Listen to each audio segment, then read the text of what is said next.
क्या आपने कभी सोचा है कि हमारे जीवन की सबसे बड़ी चुनौतियां ही हमें सबसे गहरे सबक सिखाती हैं? कभी कभी जब हम मुश्किल हालातों में फंस जाते हैं तो हमें लगता है कि हम अकेले हैं, कि हमारे सवालों का कोई जवाब नहीं है। लेकिन अगर हम सही नजरिए से देखें तो हर परिस्थिति हमें कुछ सिखाने आई होती है। आज मैं आपको एक ऐसी प्रेरणादायक कहानी सुनाने जा रहा हूं जो न सिर्फ आपके दिल को छू लेगी बल्कि आपके सोचने का नजरिया भी बदल देगी। यह कहानी सिर्फ एक साधारण कथा नहीं है, बल्कि यह जीवन के गहरे सत्य को उजागर करती है। तो चलिए आज हम बुद्ध की एक अनमोल कहानी के माध्यम से यह समझने की कोशिश करते हैं कि जीवन के सबसे कठिन सवालों का जवाब हमें कहां और कैसे मिलता है। तो आइए जीवन बदलने वाली कहानी शुरू करते हैं। हम सबके भीतर एक डर छुपा होता है, कभी असफल होने का, कभी खो जाने का और कभी अकेले रह जाने का। लेकिन क्या आपने कभी सोचा है कि ये डर आपको तोड़ता नहीं है बल्कि आपको बदलने का मौका देता है? डर कोई दुश्मन नहीं, ये एक दरवाजा है जिसे पार करके आप अपने भीतर की असली शक्ति को पहचान सकते हैं। आज की ये कहानी एक लकड़हारे की है जो जंगल में रोज लकड़ी काटता है, लेकिन असल में वह लड़ाई लड़ता है अपने डर से, अपने सवालों से। और फिर एक दिन उसकी मुलाकात होती है एक सन्यासी से जो उसे सिखाता है कि डर से भागो मत, उसे समझो।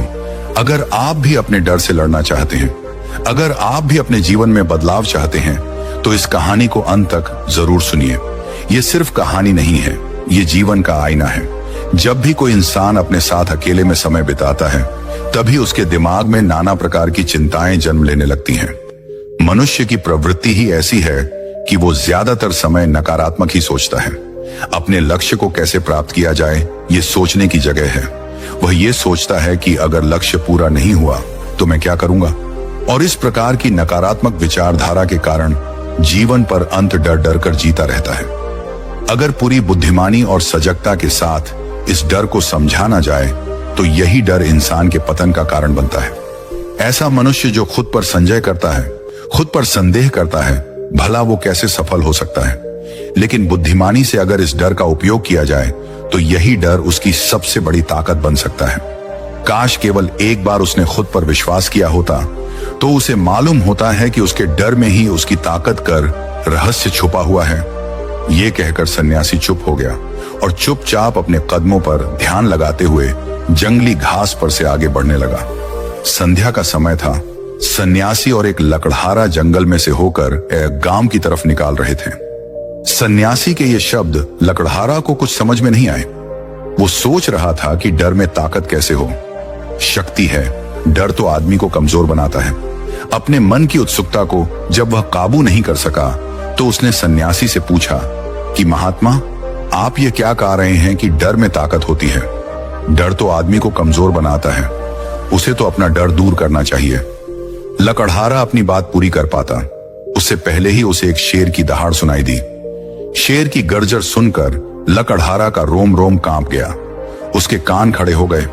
जंगल से आती एक एक आहट उसे साफ सुने दे रही थी। उसके कदम वहीं पर जम गए थे।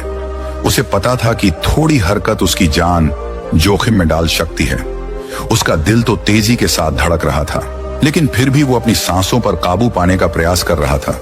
कुछ देर बाद जब खतरा टल गया तब सन्यासी ने कहना शुरू किया।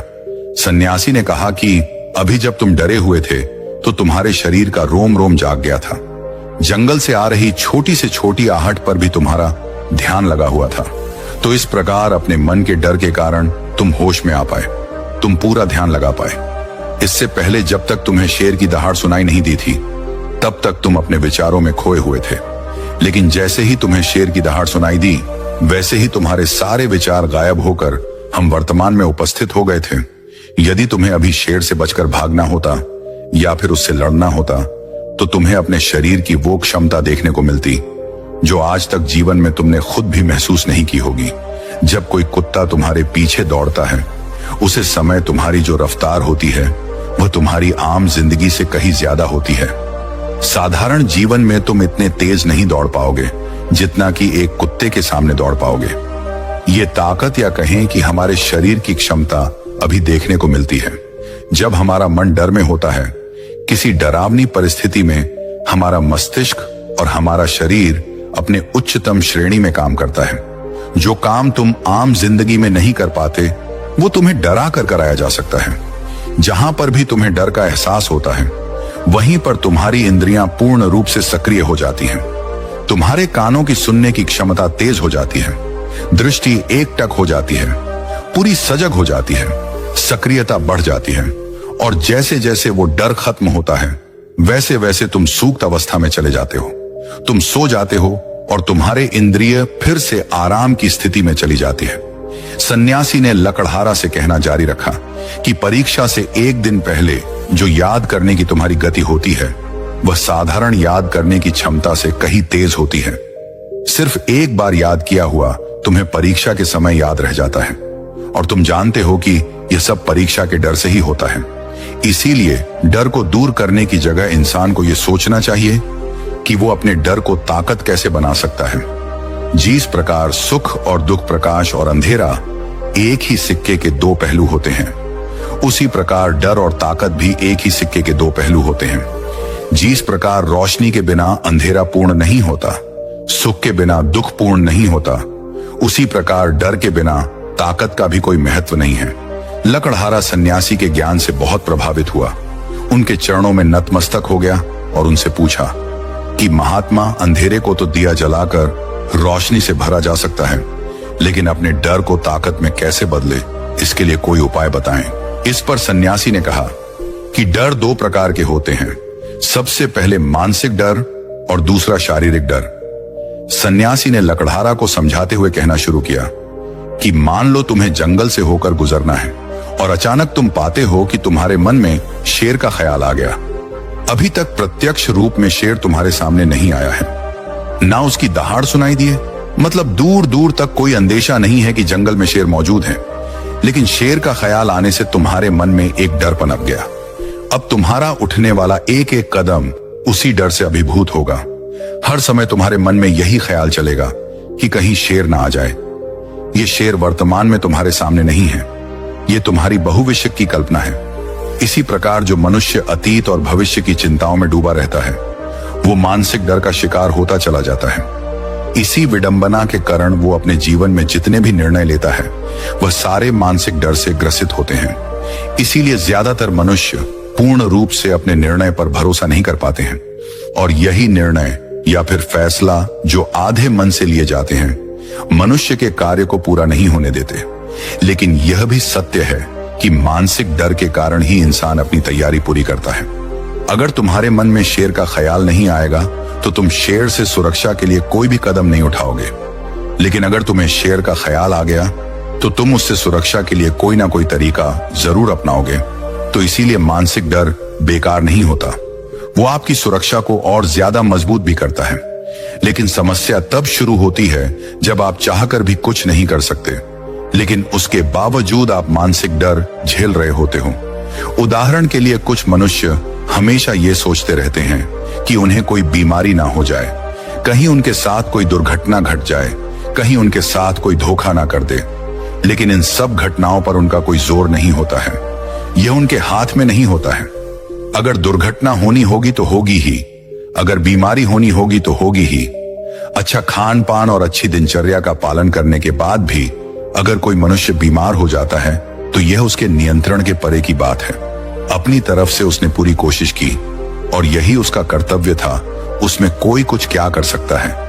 जो घटनाएं इंसान की पहुंच के परे होती हैं, वो उनसे भी परेशान होता रहता है, उनसे भी उसका मन घबराता रहता है और यही मानसिक डर उसके पतन का कारण बनता है। और यही मानसिक डर अगर सही तरीके से इस्तेमाल किया जाए तो मनुष्य समझदार और अनुभवी कहलाएगा। जो इंसान ये सोचता है कि कांटे सिर्फ दर्द देने के लिए ही बने हैं, वो ये भूल जाता है कि कांटे ही फूलों की रक्षा करते हैं। इसी प्रकार एक ज्ञानी मनुष्य किसी भी चीज का उपयोग अपने सकारात्मक तरीके से कर सकता है, लेकिन एक अज्ञानी मनुष्य अपनी अज्ञानतावश उन चीजों को भी छोड़ देता है जो उसके लिए उपयोगी होती हैं। विवेकशील मनुष्य फेंके गए पत्थरों का भी महल खड़ा कर लेता है, लेकिन एक अज्ञानी मनुष्य उन पत्थरों को दूसरों पर फेंकता रहता है। अगर किसी मनुष्य को अपने मानसिक डर को ताकत में बदलना है तो उसके कुछ नियम हैं, कुछ उपाय हैं। सबसे पहला उपाय अपने विचारों का निरीक्षण। अगर हम अपने जीवन में अपने विचारों का निरीक्षण करेंगे तो हम पाएंगे कि ज्यादातर विचार हमारे काल्पनिक होते हैं, और इसीलिए जो डर उन विचारों के कारण पनपता है वो भी काल्पनिक होता है। ज्यादा सोचने वाले लोगों को जब सोचने के लिए कुछ नहीं मिलता तो वो निरर्थक बातों के बारे में सोचने लगता है, और वो बेकार के विचार उसे तो परेशान करते ही हैं, साथ के साथ उसके परिजनों को, उसके सगे संबंधियों को भी परेशान करते हैं। इसीलिए ज्यादा सोचने वाले लोगों को यह समझना चाहिए कि मन में उठ रहे तमाम विचारों में से काम के विचार कौन से हैं और बेकार के विचार कौन से हैं। जो निरर्थक विचार हो उन्हें दूर करते जाओ, और जो सार्थक विचार हो उनको गहराई से सोचना शुरू करो। तभी तुम्हारी समस्याओं के, तुम्हारी उलझनों के उपाय निकलेंगे। मानसिक डर को दूर करने का दूसरा उपाय है उसका सामना करना। इसका मतलब यह नहीं है कि तुम शेर के सामने जाकर खड़े हो जाओ, बल्कि इसका मतलब यह है कि पूर्ण सुरक्षा के साथ तुम जंगल में जा रहे हो। यदि जंगल में जाना बहुत आवश्यक है तो तुम शेर के डर से अपने घर पर नहीं बैठ सकते हो। इसी प्रकार मनुष्य के जीवन में बहुत सारे डर होते हैं, जैसे कि परीक्षा का डर, लक्ष्य ना पाने का डर, झूठ बोलने का डर, सच के पता लग जाने का डर, अपनों को खो देने का डर, दुर्घटना हो जाने का डर। लेकिन जैसे जैसे समय के साथ इन डरों का सामना किया जाता है, वैसे वैसे ये डर जीवन से दूर होते चले जाते हैं। अगर तुम इनसे बचने का प्रयास करते हो तो ये जीवन भर तुम्हें सताते रहेंगे। ये तभी दूर हो सकते हैं जब तुम इनका सामना करो। कुछ लोगों को तो दूसरों के सामने खुलकर बात करने में भी डर लगता है। ऐसे लोगों को अनजान लोगों से बात करनी चाहिए। जितना ही वो लोगों से बात करेंगे उतना ही उनके मन का डर दूर होता जाएगा। मानसिक डर को ताकत में बदलने का तीसरा उपाय है अपने को स्वीकार करना। बहुत से लोग अपने जीवन में अपने डर को स्वीकार ही नहीं कर पाते। अगर आप उनसे पूछेंगे कि उन्हें किस चीज से डर लगता है तो वह साफ इनकार कर देंगे कि उन्हें किसी चीज से कोई डर नहीं लगता। लेकिन दूसरों की नजरों में ऊंचा उठने के लिए ये झूठ उन्हें बहुत महंगा पड़ता है।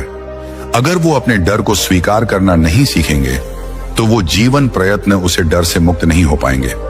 इसीलिए समझदारी इसी में है कि अपने डर को स्वीकार कर लिया जाए। अगर आपको किसी चीज से डर लगता है तो किसी से शर्माने की या झिझकने की जरूरत नहीं है। हर मनुष्य को, हर इंसान को किसी ना किसी चीज से डर लगता ही है, और आप पाएंगे कि जैसे ही आप अपने डर को स्वीकार करते हैं वैसे ही आपका डर खत्म होना शुरू हो जाता है। और जितना ही आप अपने डर को छुपाने की कोशिश करेंगे आपका डर उतना ही मजबूत होता चला जाता है। ये सारे तरीके तुम्हारे मानसिक डर को दूर कर सकते हैं, लेकिन शारीरिक डर को दूर करने के लिए तुम्हें दूसरे तरीके अपनाने होंगे। सबसे पहले यह समझो कि शारीरिक कौन सा होता है। मान लो तुम किसी जंगल से गुजर रहे हो और अचानक तुम्हारे सामने शेर आ जाता है। तुमने पहले नहीं सोचा था कि शेर तुम्हारे सामने आ सकता है, लेकिन जब वो तुम्हारे सामने आता है तो तुम्हारी सारी शारीरिक गतिविधियां शिथिल हो जाती हैं, तुम्हारी सांसें अटक जाती हैं, मस्तिष्क काम करना बंद कर देता है और तुम्हारा दिल तेजी के साथ धड़कने लगता है। तो इसीलिए जब बिन सोची बात हमारे साथ घटित होती है तो हमारा शरीर उसे डर को महसूस कर पाता है और वही शारीरिक डर कहलाता है। ऐसे समय में शारीरिक डर को दूर करने के कुछ उपाय हैं, कुछ तरीके हैं। सबसे पहला उपाय तो यही है कि अपने ऊपर संयम रखें। जब किसी मनुष्य के साथ बिन सोची बात घटती है तो सबसे पहले उसका संयम टूट जाता है, और संयम टूटने के साथ उसका मस्तिष्क काम करना बंद कर देता है, और इसी वजह से सोचने और समझने की प्रक्रिया भी रुक जाती है, क्योंकि हमारा शरीर उसी प्रकार कार्य करेगा, उसी प्रकार हमारा मस्तिष्क से निर्देश देगा। अगर मस्तिष्क की सोचने समझने की शक्ति खत्म हो गई तो हमारा शरीर भी शिथिल हो जाता है। तो इसीलिए अगर कठिन समय में मनुष्य अपने ऊपर संयम रखता है तो उसका मस्तिष्क सही तरीके से काम करता है और वो सही निर्णय लेकर उस परिस्थिति से तत्काल बाहर आ सकता है। यहाँ पर दूसरा उपाय समझने का यह है कि जीवन में कुछ भी घटित हो सकता है। जीवन बड़ा चमत्कारिक होता है, वो हमारी सोच के अनुरूप नहीं चलता, बल्कि उसमें कुछ भी हो सकता है, और यही जीवन की खूबसूरती होती है। अगर आपको आज ही पता चल जाए कि आने वाले 10 साल तक आप क्या कर पाएंगे तो आपकी जीवन में से रुचि खत्म हो जाएगी। लेकिन अगर जीवन एक रहस्यमय किताब की तरह बना रहेगा तो आप अपने जीवन से कभी नहीं थकेंगे। आपका जीवन आपको आश्चर्यचकित करता रहेगा। इसीलिए यह समझो कि जीवन में कुछ भी घटित हो सकता है, तुम्हारी सोच से परे भी घटित हो सकता है। इसीलिए कुछ अनुमान मत लगा लेना किसी सोच को लेकर। सन्यासी ने अपनी बात खत्म करते हुए कहा कि इन तरीकों से तुम अपने मानसिक और शारीरिक डर को दूर कर सकते हो और आनंद से भरा हुआ जीवन जी सकते हो। दोस्तों, उम्मीद है कि आपने आज की इस वीडियो से जरूर कुछ ना कुछ सीखा होगा। तो इस वीडियो को लाइक और अपने दोस्तों के साथ शेयर करना ना भूलें। हमें ऐसे ही सपोर्ट करने के लिए चैनल को सब्सक्राइब और घंटी बटन को जरूर दबा दें। तो चलिए मिलते हैं एक और वीडियो में। तब तक के लिए अपना ख्याल रखें। धन्यवाद।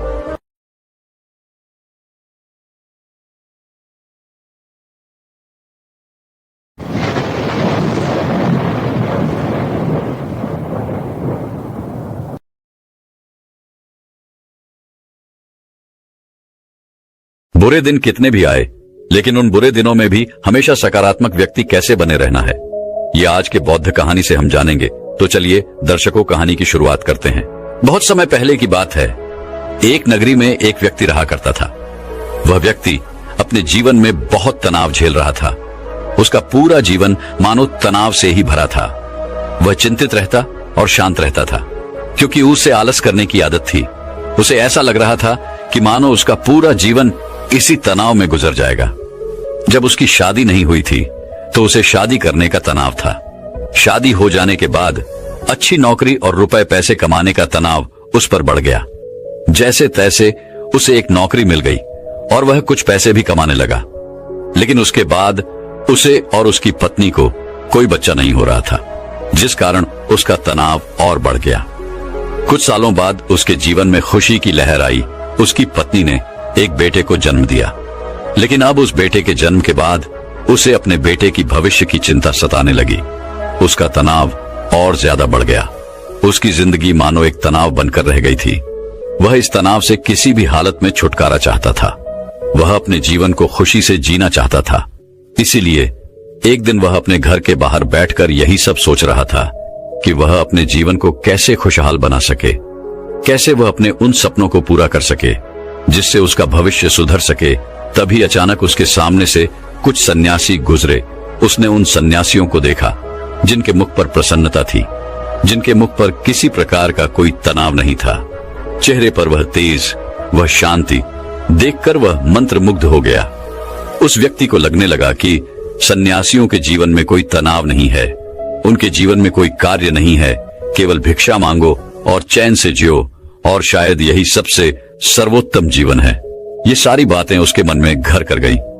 वह दिन रात इनके बारे में सोचने लगा, विचार करने लगा, और आखिरकार एक दिन उसने फैसला लिया कि वह अपने घर परिवार को छोड़ देगा और एक सन्यासी बन जाएगा। एक रात उसे मौका मिल गया और वह अपने परिवार के लोगों को छोड़कर निकल गया और भागा भागा उन सन्यासियों के पास पहुंचा और उनसे कहा कि मैं आपकी शरण में आया हूं, मुझे अपना शिष्य स्वीकार कीजिए। उन सन्यासी ने उस व्यक्ति को अपना शिष्य स्वीकार किया और आश्रम में रहने के लिए जगह भी दी। अब वो व्यक्ति उन गुरु का शिष्य बन चुका था, लेकिन वो ये भूल चुका था कि तनाव कोई जगह नहीं है, कोई घर नहीं है, कोई परिवार नहीं है, कोई देश नहीं है जिसे आप छोड़ सकें। सन्यासी जीवन ग्रहण करने के बाद उसके जीवन में एक अलग तरह का तनाव उत्पन्न होने लगा। शिक्षा ग्रहण करने का तनाव, रोज साफ सफाई करने का तनाव, और सबसे बड़ा तनाव कि मैं भिक्षा कैसे मांगू। और वहां पर उपस्थित सभी शिष्यों में यह होड़ लगी रहती थी कि सबसे बड़ा ज्ञानी कौन बनेगा। ये सब देखकर भी उसके मन में एक अलग तरीके का तनाव उत्पन्न होने लगा। कुछ दिनों तक तो उसने ये सब बड़ी ही आसानी से झेल लिया। कुछ दिनों तक सब कुछ अच्छा चलता रहा, लेकिन उसके बाद उसे अपने घर, अपने परिवार की चिंता सताने लगी। उसे उनकी याद आने लगी। तब उसे यह एहसास हुआ कि जो इस तनाव को यहाँ पर झेल रहा है, वैसा ही तनाव उसके सांसारिक जीवन में भी तो था। उसने फिर एक बार फैसला किया कि वह इस सन्यासी जीवन को छोड़ देगा और अपने घर, अपने परिवार के पास वापस लौट जाएगा। एक रात फिर उसे मौका मिला और वह आश्रम छोड़कर जैसे ही बाहर निकल रहा था कि तभी वहां के गुरुवर ने उसे देख लिया और उन गुरुवर ने उस व्यक्ति से कहा, पुत्र तुम कहां जा रहे हो? इस पर वह व्यक्ति कहता है गुरुवर, मैं संसारी जीवन में बहुत तनाव झेल रहा था और उसके बाद मैंने आप लोगों को देखा। मुझे लगा कि सन्यासी जीवन सर्वश्रेष्ठ जीवन है। जहां पर कोई तनाव नहीं है। इस कारण मैं सन्यासी बन गया, लेकिन यहां पर भी रहने के बाद मुझे उस तनाव से मुक्ति नहीं मिली और मैं तो इससे छुटकारा चाहता था, लेकिन वो मुझे यहां पर नहीं मिला। इसलिए मैं यहां से वापस जा रहा हूं अपने घर, अपने परिवार के पास। उस व्यक्ति के मुख से ये सारी बातें सुन उन गुरुवर ने कहा, बेटा तुम जा सकते हो, लेकिन अपना तनाव यही छोड़ के चले जाओ।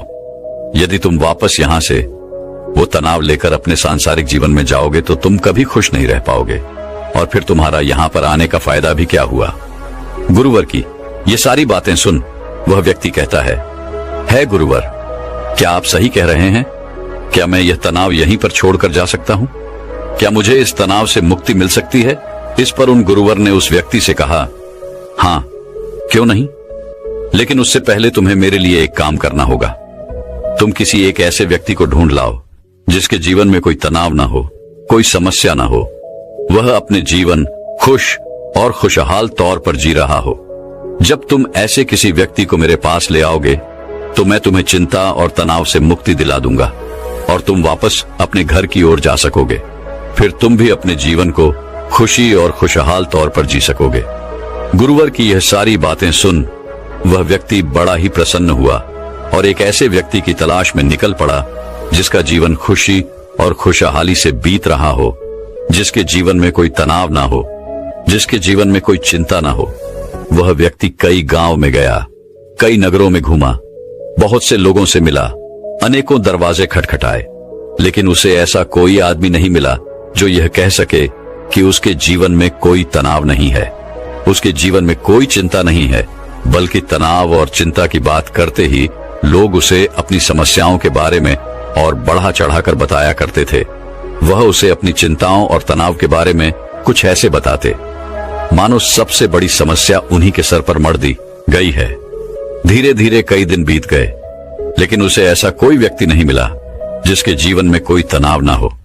तभी उसे एक दिन एक व्यक्ति मिला और उस व्यक्ति ने उस शिष्य से कहा, इस पूरे संसार में केवल एक ही ऐसा व्यक्ति है जिसके जीवन में कोई तनाव नहीं होता, जो चिंता रहित होता है, और वह है शराबी, जिसे किसी बात की कोई चिंता नहीं होती, जिसे कोई बात का तनाव नहीं होता, वह तो बस मस्त रहता है।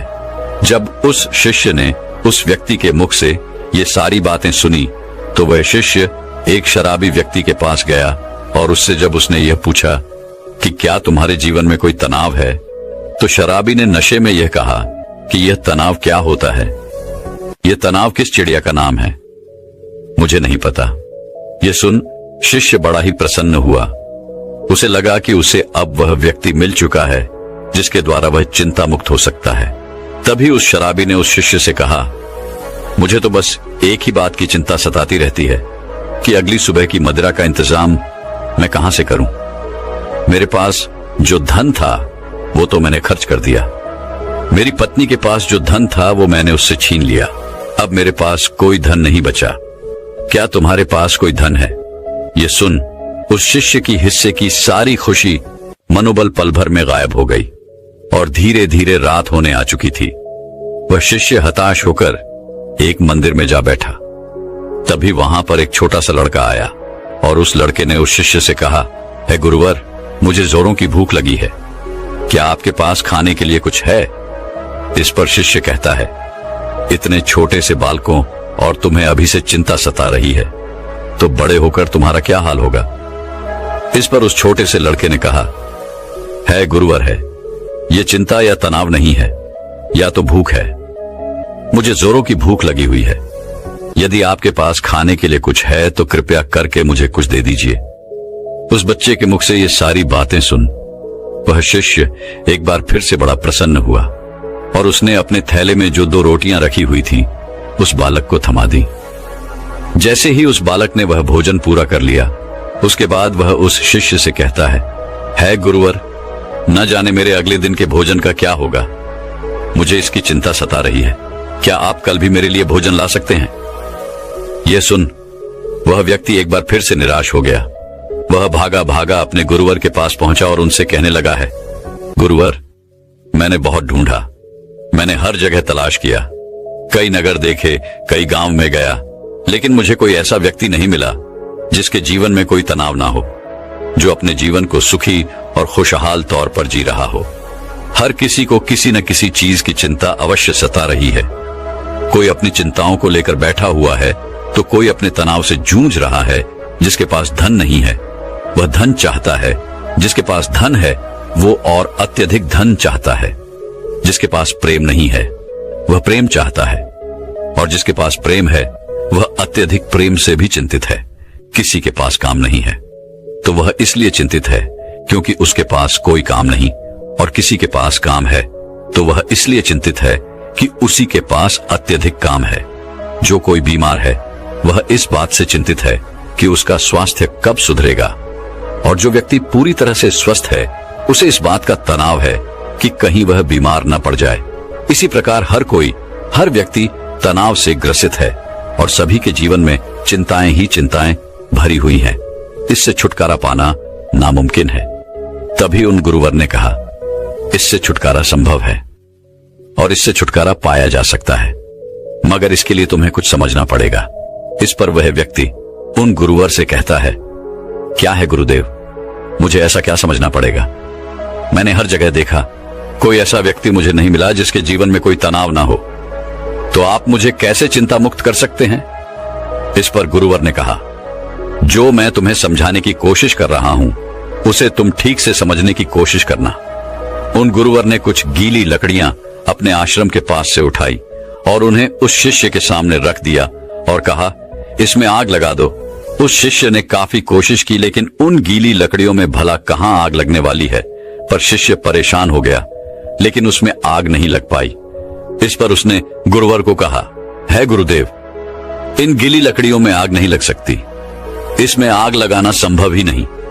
इस पर वह गुरुदेव कहते हैं, पुत्र, मैं तुम्हें यही समझाने की कोशिश कर रहा हूं कि तुम इन गीली लकड़ियों को क्या करोगे? इसे धूप में सुखाओगे या फिर इन गीली लकड़ियों को लेकर सोचते रहोगे, चिंतित रहोगे और तनाव में रहोगे?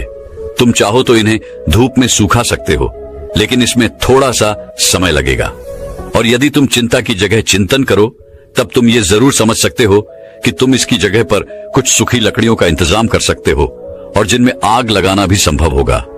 इस पर शिष्य गुरुदेव से कहता है गुरुदेव, आप ठीक कह रहे हैं, लेकिन ये जीवन तनाव से इतना भरा हुआ है कि जीवन तनाव मुक्त हो ही नहीं सकता है।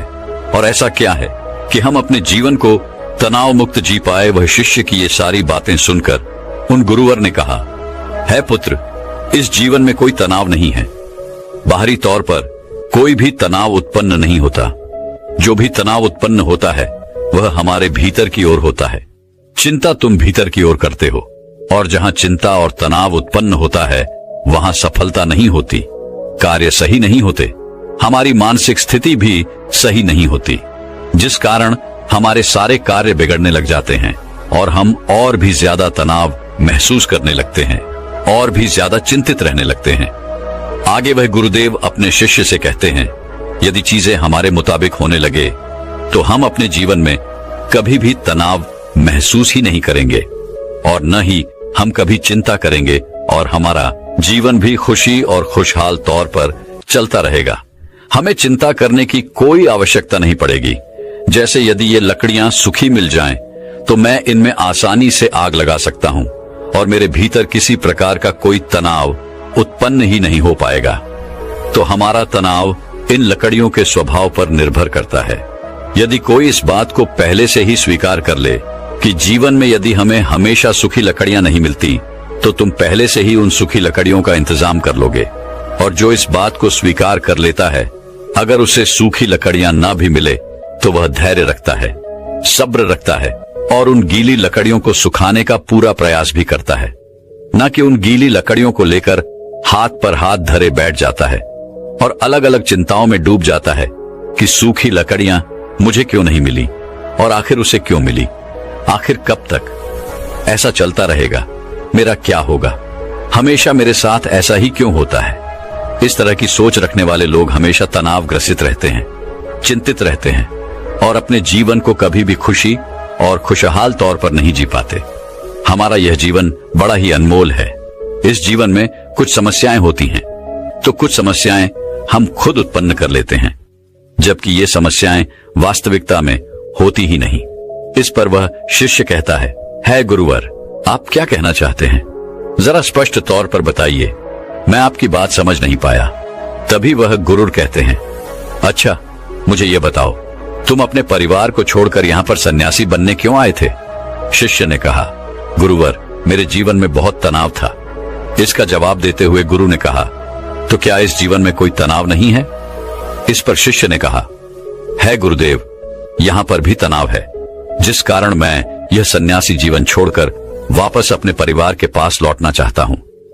तभी गुरुवर ने कहा, अगर तुम्हारे भीतर हर एक कार्य को लेकर यही भाव उत्पन्न होता रहेगा कि मैं यह कैसे करूंगा, यह मुझसे होगा या नहीं होगा, या फिर मैं यह कर पाऊंगा या नहीं, मैं इन चीजों का सामना कैसे करूंगा, यह मुझसे नहीं होता और मेरे साथ ऐसा क्यों होता है, ऐसा ना होकर वैसा हो जाए, मुझे कोई देख ही ना पाए, मैं छुप जाऊं, किसी का मेरे ऊपर ध्यान ही ना जाए, अब मेरा क्या होगा और मैं ये कहां पर आकर फंस गया।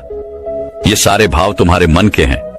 ये सारे भाव तब भी तुम्हारे मन में उत्पन्न होते होंगे जब तुम होते परिवार के साथ थे, और जब तुम यहां पर आए तब भी तुम्हारे अंदर ये सारे भाव उत्पन्न होते होंगे। इस पर शिष्य कहता है, हाँ गुरुदेव, आप बिल्कुल ठीक कह रहे हैं, मेरे अंदर ये सारे भाव अभी तक उत्पन्न हो रहे हैं। जब मैं अपने परिवार के साथ था तब भी, और जब मैं यहाँ पर सन्यासी बनकर आपके सामने हूँ तब भी मेरे अंदर ये सारे भाव उमड़ रहे हैं। इस पर गुरुवर ने कहा, यह समस्या तुम्हारे बाहर की नहीं है।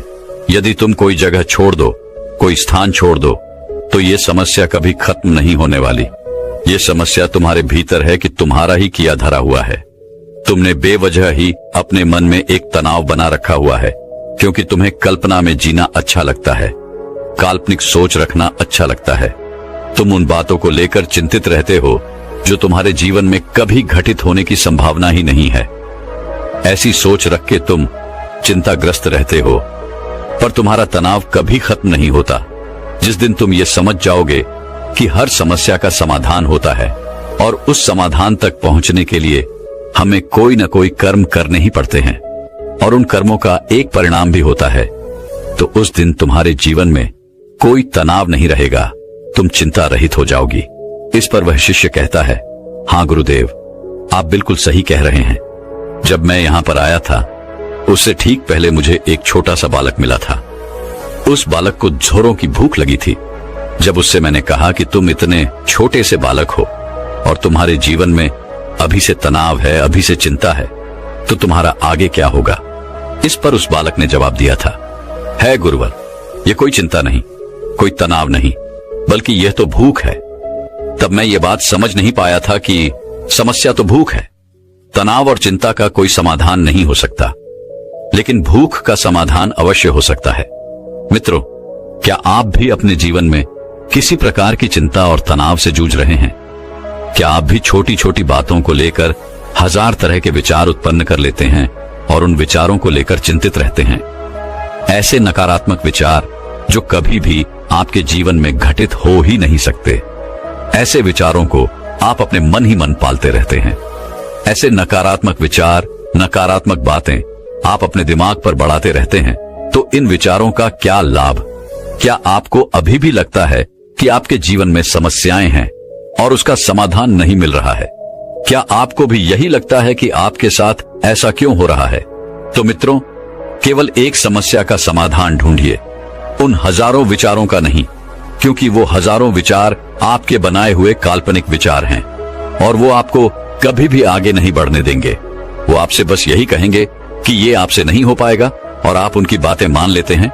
इसीलिए उन नकारात्मक विचारों को दूर रखिए और अपनी समस्याओं का समाधान ढूंढिए, क्योंकि चिंता और तनाव मुक्त रहने का यही एकमात्र उपाय है कि आप अपनी समस्या का समाधान कीजिए। उसके लिए कर्म कीजिए और कर्म का फल आपको अवश्य मिलेगा। अन्यथा आप केवल उन नकारात्मक विचारों में फंसे रह जाएंगे और आप अपने जीवन को कभी भी तनाव मुक्त या फिर चिंता रहित नहीं बना पाएंगे। तो दर्शकों, चलिए सफलता पाने के लिए आलस को कैसे पूरी तरह से खत्म करें, इस विषय पर अगली रोचक कहानी की शुरुआत करते हैं। बहुत समय पहले एक छोटे से गांव में एक युवक रहता था। उसका नाम था सोम। सोम बहुत ही चतुर और परिश्रमी था। लेकिन उसमें आलस्य की थोड़ी सी भी आदत नहीं थी। उसके पिताजी एक साधारण किसान थे और उन्होंने अपने बेटे को बहुत अच्छे संस्कार दिए थे। एक दिन सोम ने गांव के पंडित जी से मिलने का सोचा। वे पंडित जी गांव में ज्ञान के साथ साथ धार्मिक शिक्षा देते थे। सोम पंडित जी के घर जाकर उनसे मिला और उनसे गुरु दक्षिणा मांगी। पंडित जी ने सोम को धन्यवाद दिया और उन्होंने सोम से एक कठिन परीक्षा लेने का विचार किया। पंडित जी ने सोम से कहा, यदि तुम इस परीक्षा में सफल हो जाते हो तो मैं तुम्हें बहुत बड़ा इनाम दूंगा। सोम ने खुशी खुशी इस परीक्षा को स्वीकार किया। पंडित जी ने उसे एक विशिष्ट समय सीमा और एक विषय दिया। सोम ने उसे बहुत ही ध्यान से पढ़ा, लेकिन उसे लगता था कि यह परीक्षा बहुत कठिन होगी। परीक्षा के दिन सोम पंडित जी के सामने आया। पंडित जी ने सोम को एक पर्चा दिया और कहा, इस पर्चे पर तुम्हें कुछ प्रश्नों के उत्तर लिखने हैं। तुम्हें सिर्फ 1 घंटे का समय है। सोम ने पर्चे पर नजर डाला और देखा कि उसमें केवल एक ही प्रश्न था, आलस्य और कमजोरी क्या है और इससे कैसे बचा जा सकता है। सोम ने ध्यान से सोचा और फिर एक कदम आगे बढ़कर अपने उत्तर को लिखना शुरू किया। उसने अपने उत्तर में लिखा, आलस्य और कमजोरी मनुष्य के बड़े दुश्मन होते हैं। ये उसकी प्रगति को रोकते हैं और उसे असफल बना देते हैं।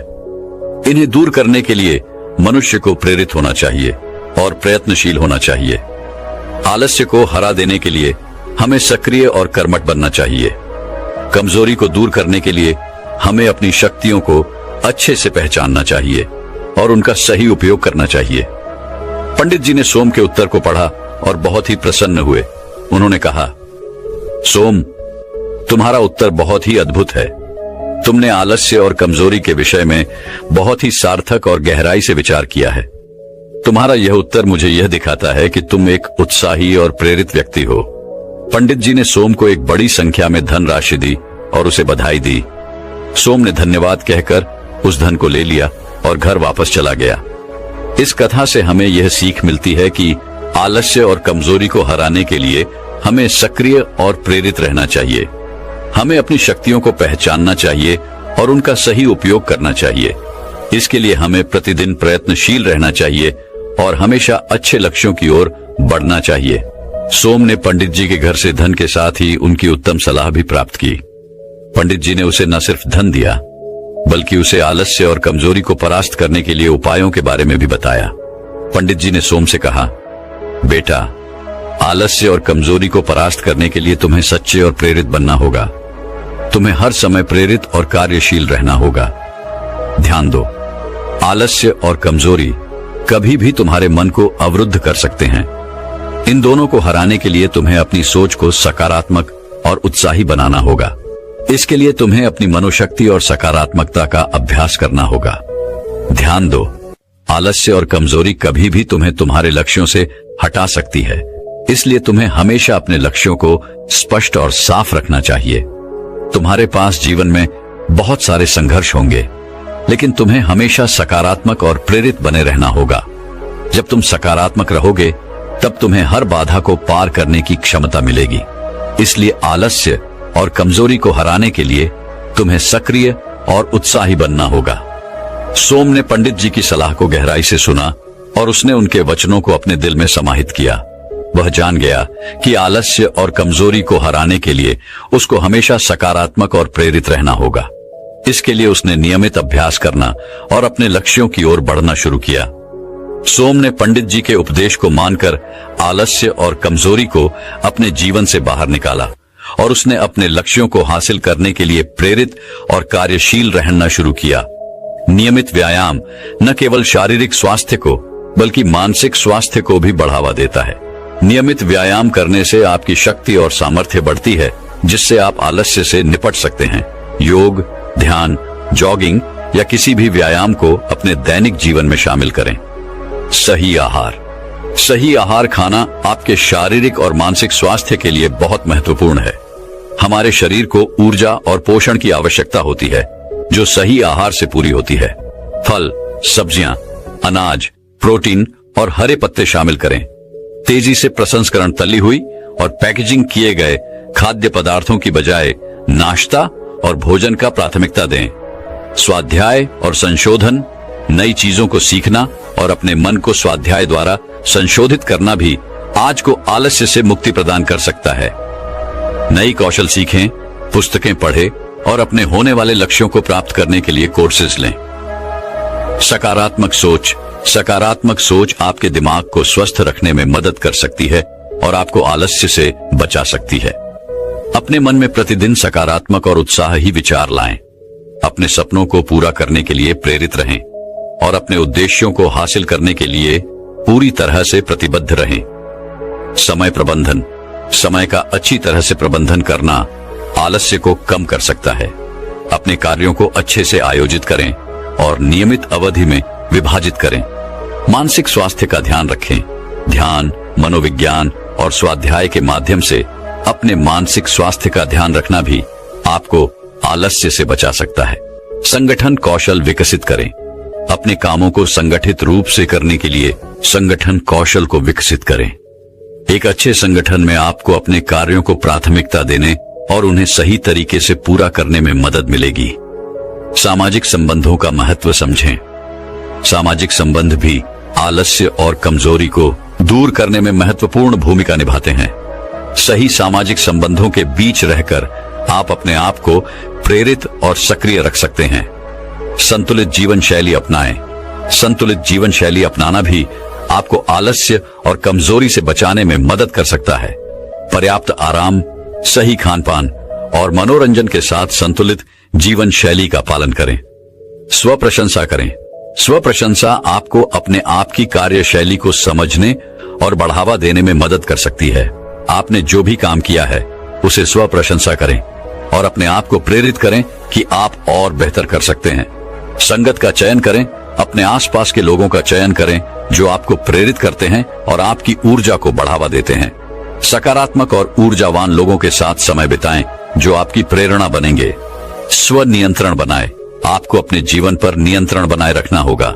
स्व नियंत्रण बनाए रखने से आप अपनी ऊर्जा को सही दिशा में ले जा सकेंगे और अपने लक्ष्यों की ओर बढ़ सकेंगे। प्रतिस्पर्धा का मोह छोड़े। प्रतिस्पर्धा में अधिकता का मोह छोड़ दें। खुद को अपने आप से ही तुलना न करें, बल्कि खुद के साथ प्रतिस्पर्धा करें और बेहतर बनने का प्रयास करें। लक्ष्यों को स्पष्ट करें। स्पष्ट लक्ष्यों को तय करें और उन पर केंद्रित रहें। आपके पास चुनौतियों का सामना करने की क्षमता होगी और आपको प्रेरित और सक्रिय बनाए रखेगी। संतुलन बनाए रखें। संतुलन अपने जीवन में महत्वपूर्ण है। अपने काम, परिवार, सामाजिक और व्यक्तिगत जीवन के बीच संतुलन बनाए रखें। प्रतिक्रिया स्वीकार करें। प्रतिक्रिया को स्वीकार करना और उसे सीखने का एक महत्वपूर्ण अंग है। कभी कभी हार का अनुभव करना हमें और भी मजबूत बना सकता है। स्वयं को उत्साहित करें। अपने लक्ष्यों को प्राप्त करने के लिए अपने आप को सक्रिय और उत्साहित रखें। अपने मन को प्रेरित करें कि आप किसी भी चुनौती का सामना कर सकते हैं और सफलता प्राप्त कर सकते हैं। संजीवनी कर्म का अभ्यास करें। आप जो भी कर्म करते हैं उसे पूरी ईमानदारी से करें और उसमें अपना सर्वोत्तम दें। कर्म के माध्यम से आप अपने आलस्य और कमजोरी को हरा सकते हैं। संयम बनाए रखें। अपने विचारों, शब्दों और क्रियाओं पर संयम बनाए रखें। अपने अंदर के संयम को बढ़ावा दें और आलस्य और कमजोरी से निपटने में सहायक बनाए रखें। संदेहों का सामना करें। संदेहों और अनिश्चितताओं का सामना करना सबका हिस्सा है। इन्हें स्वीकार करें और अपने काम में पूरी ईमानदारी से जुट जाएं। आपको इस वीडियो से क्या सीखने मिला ये कमेंट करके जरूर बताइए और अपने परिवार, दोस्तों या आपके करीबी इंसान के साथ ये कहानी शेयर करके उन्हें भी इस ज्ञान से परिचित करवाएं। बाकी अगर आपको ये वीडियो दिल से अच्छी लगी हो तभी इस वीडियो को लाइक कर देना और आपने अब तक इस चैनल को सब्सक्राइब न किया हो तो चैनल को सब्सक्राइब भी जरूर कर देना। आपका हर दिन शुभ हो और खुशियों से आपका जीवन भरा रहे। धन्यवाद। नमो बुद्धाय।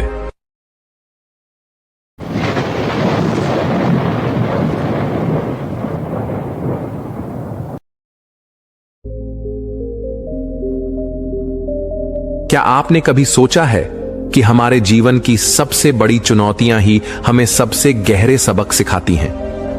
कभी कभी जब हम मुश्किल हालातों में फंस जाते हैं तो हमें लगता है कि हम अकेले हैं, कि हमारे सवालों का कोई जवाब नहीं है।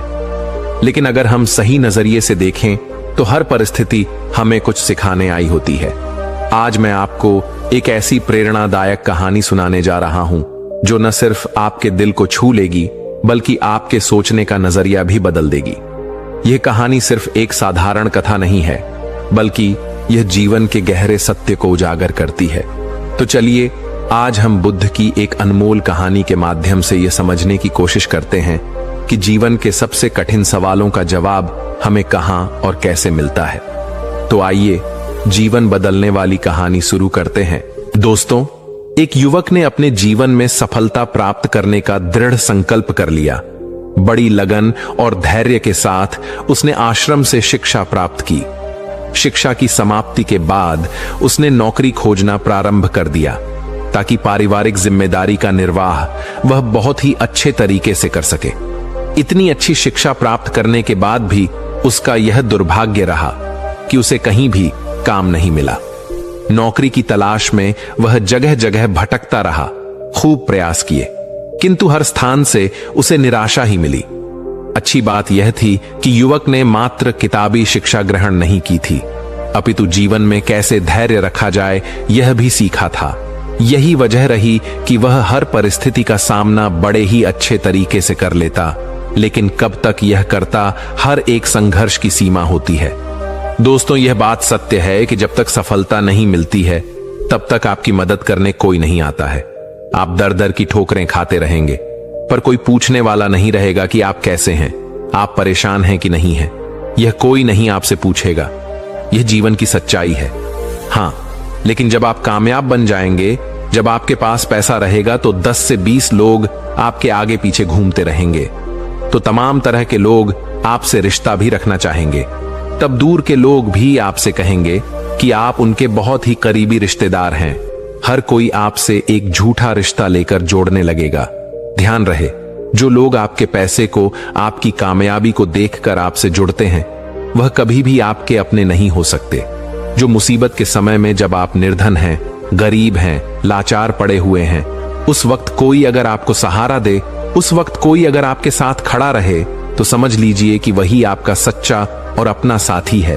और ऐसे लोग दुनिया में केवल 1% से भी कम होते हैं, जो आपकी गरीबी में, जो आपके कठिन वक्त में आपका साथ दें।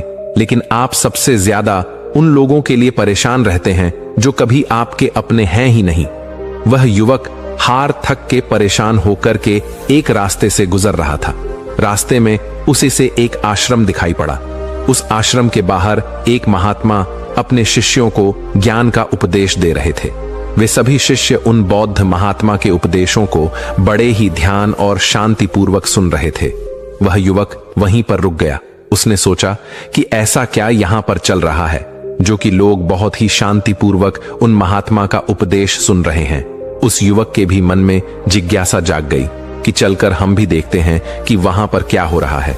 और वह युवक भी धीरे धीरे कदमों से आगे बढ़ते हुए आश्रम की तरफ चल पड़ा। वह पास में ही एक आम के पेड़ के पास बैठ गया और महात्मा के द्वारा कही हुई बातों को ध्यान से सुनने लगा। महात्मा कह रहे थे, जब किसी चीज की नई शुरुआत होती है तो सबसे पहले सब कुछ खत्म हो जाता है। जब इस सृष्टि की रचना हुई थी तो सबसे पहले सब कुछ समाप्त हो गया था। उसके बाद एक नई सृष्टि की रचना हुई।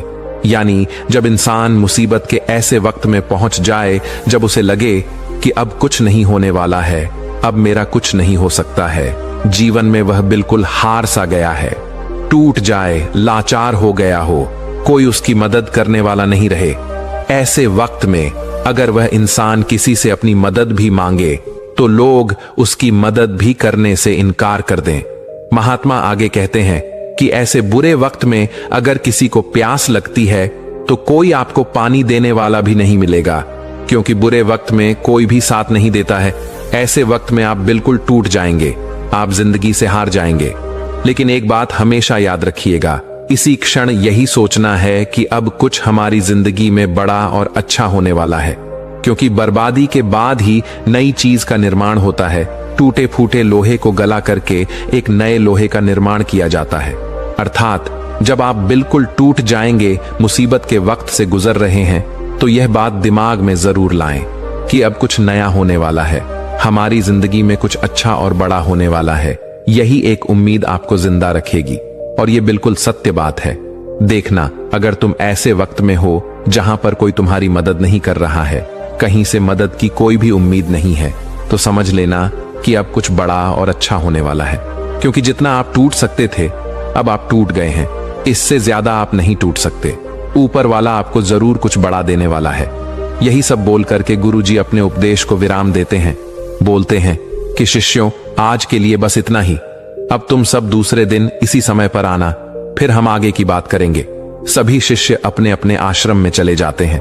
तभी अच्छा समय देख करके वह युवक उन महात्मा के पास आता है और कहता है कि महात्मा, मैं पीछे से आपका पूरा उपदेश सुन रहा था और मुझे बहुत ही अच्छा लगा। मैं बिल्कुल टूटा हुआ इंसान हूं। मैंने पढ़ाई भी की, हर जगह नौकरी की तलाश में घूम रहा, पर मुझे कहीं भी नौकरी नहीं मिली। मैं दर दर के ठोकरे खा रहा हूं, पर कुछ भी हासिल नहीं कर पाया।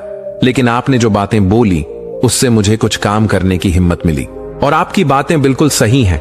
तब वह महात्मा उस युवक से कहते हैं कि युवक, तुम अपनी समस्या को मुझे बताओ।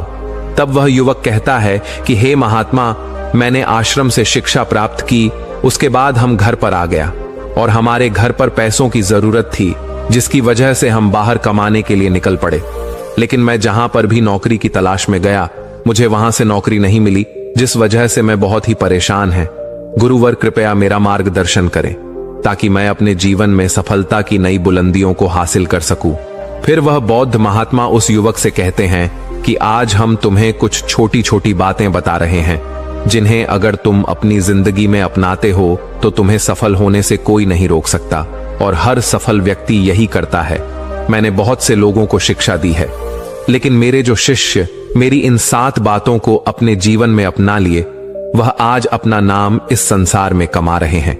महात्मा उस युवक से कहते हैं कि अगर तुम्हें सफल होना है तो तुम्हें सबसे पहले अपने गुणों को पहचानना है, और यही तुम्हारी सफलता पाने की पहली आदत होनी चाहिए। वह युवक कहता है कि गुरुदेव, अपने अंदर के गुणों को कैसे पहचाने? तब वह महात्मा उस युवक से कहते हैं कि गुणों को पहचानने का मतलब यह है कि अपने अंदर की प्रतिभा को पहचानो। कुछ भी कार्य करने से पहले सबसे पहले तुम अपने अंदर की प्रतिभा को पहचानो। हर एक इंसान में एक अलग प्रतिभा होती है। अगर वह अपनी प्रतिभा के हिसाब से काम करे तो जीवन में उसे सफल होने से कोई नहीं रोक सकता।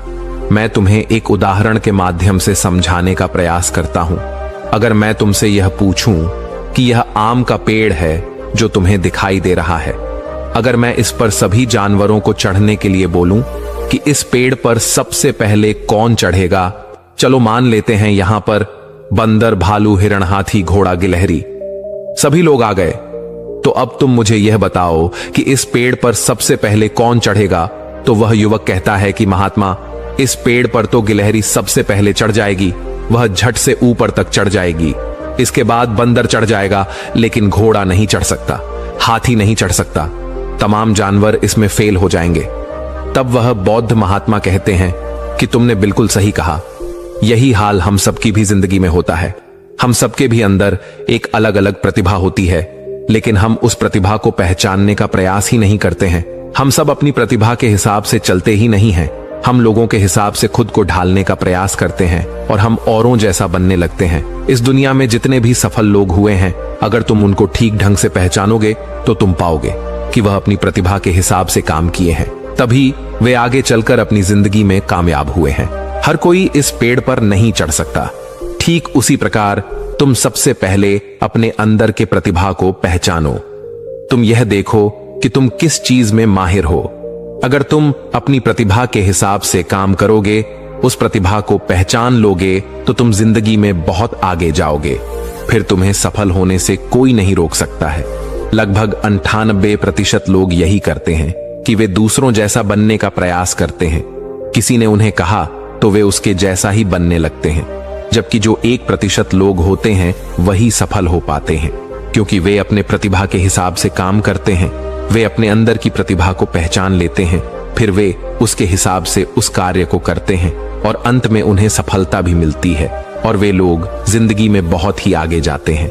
इसलिए कुछ भी नया करने से पहले सबसे पहले तुम अपनी प्रतिभा को पहचानो, फिर उसके हिसाब से काम करो। वह महात्मा उस युवक से कहते हैं कि सफल बनने के लिए दूसरी सबसे बड़ी आदत यह है कि तुम सब सही समय पर उठो। अगर तुम सब सुबह 3 घंटे पहले उठ जाते हो अगर तुम 4 बजे उठ जाते हो या 5 बजे भी उठ जाते हो तो तुम्हारे पास बहुत ज्यादा समय बच जाएगा अपने कार्य को करने का, और तुम उन तमाम लोगों से आगे निकल जाओगे जो लोग देर सुबह सोकर उठते हैं। उन्हें आलस्य और बीमारियां घेर लेती हैं। अगर तुम भी देर सुबह उठोगे तो तुम भी उन्हीं के जैसा बन जाओगे। इसीलिए अगर तुम्हें लाखों की भीड़ से आगे आना है तो तुम्हें सुबह जल्दी उठना होगा। जो व्यक्ति सुबह सही समय पर जल्दी उठ जाते हैं उन्हें पूरे दिन को कार्य करने का ज्यादा समय मिल जाता है। तुम सुबह उठो, सबसे पहले अपने पूरे दिन की रूपरेखा तैयार करो कि कब मुझे क्या काम करना है, कब कौन सा काम करना है, कितने बजे क्या करना है। सबसे पहले तुम उस कार्य को करो, फिर उसके हिसाब से पूरे दिन का कार्य करो। इससे क्या होगा कि तुम्हारे पास समय बच जाएगा और तुम अपने कार्य को बहुत ही अच्छे तरीके से कर पाओगे।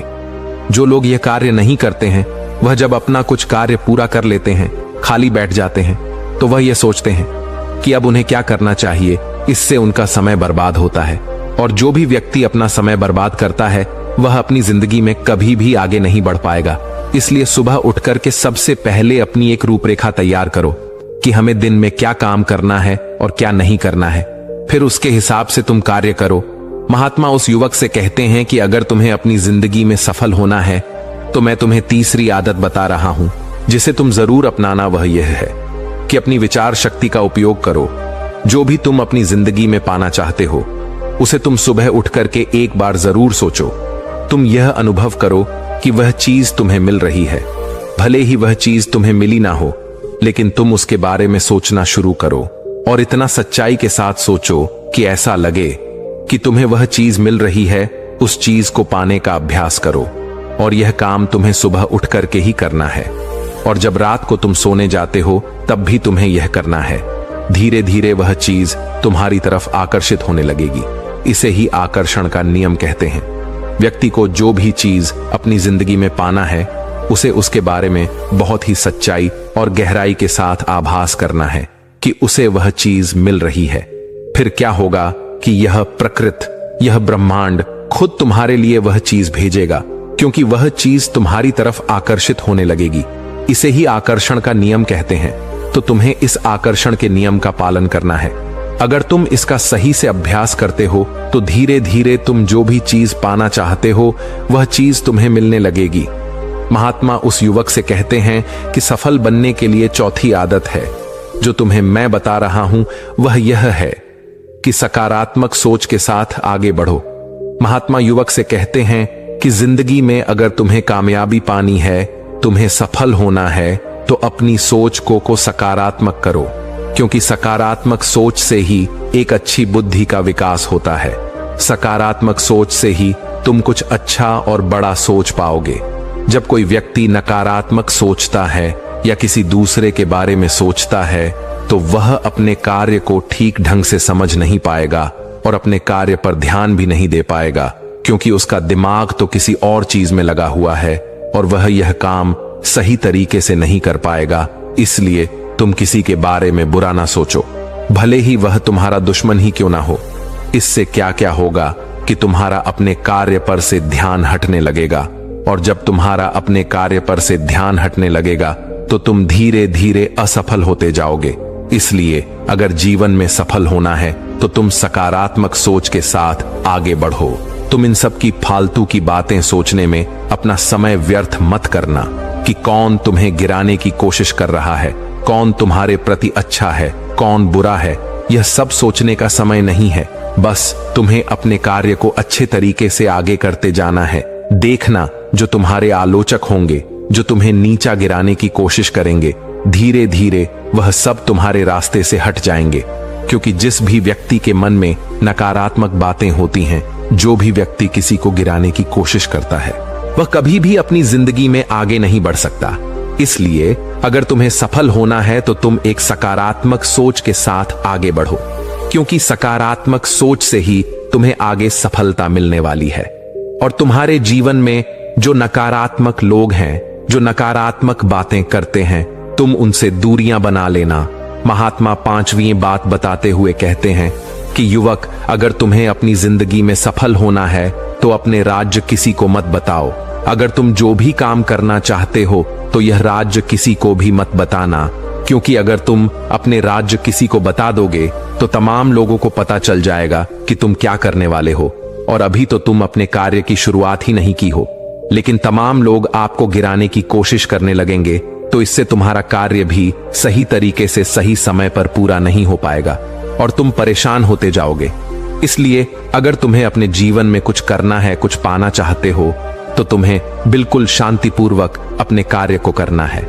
ढिढोरा नहीं पीटना है, किसी को भी मत बताओ कि तुम आगे क्या करने जा रहे हो। इस बात का तुम खास ध्यान रखना।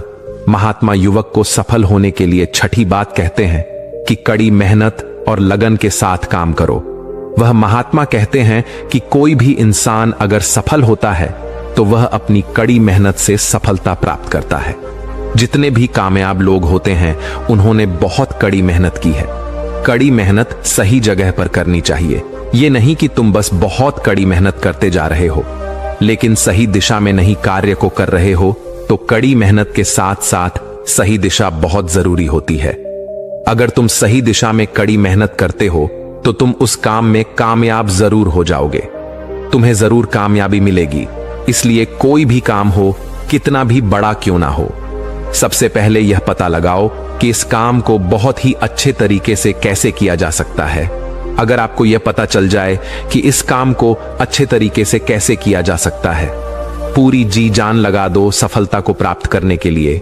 कई बार हमने देखा है कि लोगों का असफल होने का यह एक बहुत ही बड़ा कारण होता है कि वह उन्हें जो भी जिंदगी में पाना चाहते हैं वह उस चीज के लिए तो मेहनत करने लगते हैं लेकिन मेहनत सही दिशा में नहीं करते, और जब उनकी मेहनत सही दिशा में नहीं होती है तो वे धीरे धीरे अंदर अंदर टूटने लगते हैं, उनका भरोसा उठने लगता है और उन्हें उनका लक्ष्य भी प्राप्त नहीं हो पाता है। इसलिए तुम्हें जो भी कार्य को करना है, तुम्हें जो भी लक्ष्य पाना है, सबसे पहले उस लक्ष्य को पहचानो कि इस लक्ष्य तक कैसे पहुंचा जाए तो तुम जरूर सफल हो जाओगे।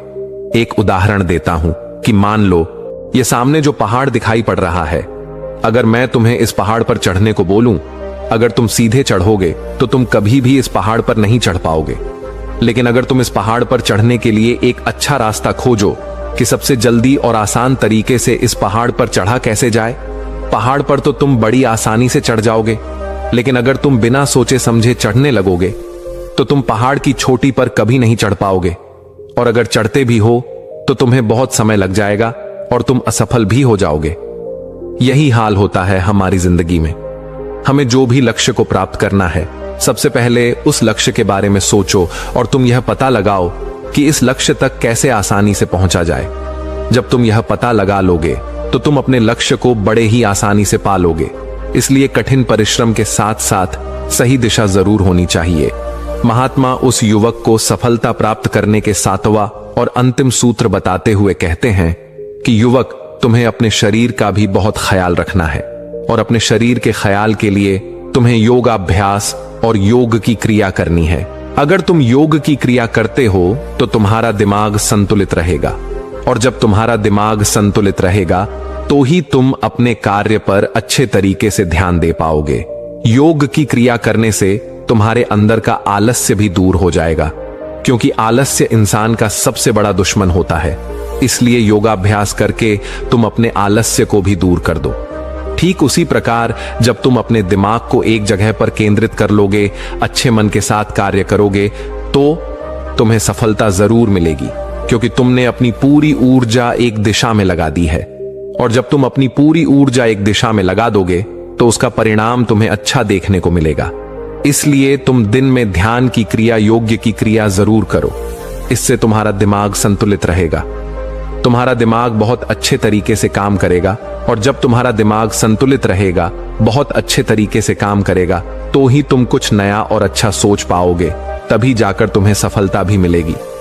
इसलिए मेरी इन बातों को ध्यान रखना। इसलिए युवक, सबसे पहले तुम जाओ, यह पता लगाओ कि तुम किस चीज में माहिर हो, फिर तुम उस हिसाब से कार्य करो। और मेरी इन बातों को याद रखना। वह युवक उन महात्मा को प्रणाम करके वापस अपने घर आ जाता है, और वह यह सोचने में लग जाता है कि वह किस चीज में माहिर है। पूरे 15 दिन तो यह सोचने में लगा देता है कि वह किस चीज में माहिर है। बाद में उसे पता चलता है कि वह तलवारबाजी की क्रिया में बहुत ही माहिर है। इसलिए वह तलवारबाजी पर बहुत अभ्यास करता है और वह एक कामयाब तलवारबाज बन जाता है।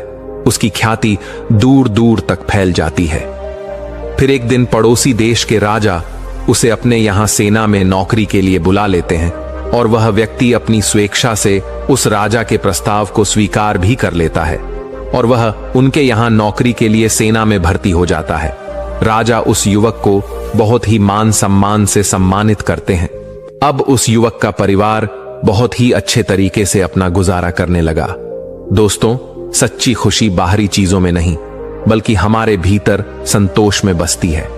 इच्छाएं असीमित होती हैं, लेकिन जब हम जो पास में है उसी में संतुष्ट रहना सीख जाते हैं, तभी वास्तविक शांति और आनंद मिलता है। जीवन में संतोष ही सबसे बड़ा धन है। दोस्तों, उम्मीद है कि आपने आज की इस वीडियो से जरूर कुछ ना कुछ सीखा होगा। तो इस वीडियो को लाइक और अपने दोस्तों के साथ शेयर करना ना भूलें। हमें ऐसे ही सपोर्ट करने के लिए चैनल को सब्सक्राइब और घंटी बटन को जरूर दबा दें। तो चलिए मिलते हैं एक और वीडियो में। तब तक के लिए अपना ख्याल रखें। धन्यवाद।